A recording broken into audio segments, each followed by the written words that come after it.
Tänapäeval on väga suureks probleemiks suhkru tarbimine ja seda just seetõttu, et seda on lihtsalt igal pool. et kahjuks ka asjades, milles võiks arvata, et ei ole. Ja me kirjutasime hiljuti just ühe artikli, mis räägib siis C-vitamiinist, suhkrust ja natukene siis ka black stuffist. Ja mis välja tuleb, on see, et kui keha on nii-öelda C-vitamiini defitsiidis, siis ta tegelikult imendab paremini suhkurt. Ja ka vastupidi, et kui kehas on piisavas koguses C-vitamiini, siis ta ei imenda nii kergesti siis suhkurt.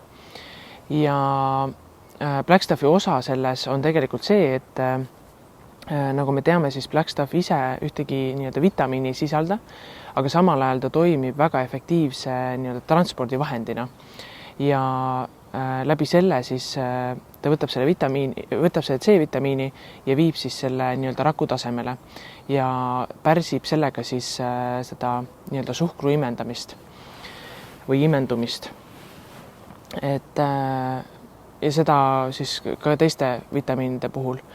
Nagu me teame, siis inimene on üks nendest nii-öelda imetajatest või loomadest, kes ise C-vitamiini ei sünteesi, mistõttu meil oleks vaja seda siis saada kas oma toidust või siis on vaja juurde võtta seda toidulisandi kujul. Et see oli meie jaoks selline hästi nagu tore ja äge uus avastus nii C-vitamiini kohta kui ka siis black stuffi kohta tegelikult. Et kuna see nii-öelda suhkru probleem on tegelikult selline tõusev trend, et siis oli meile see nagu väga põnev avastus.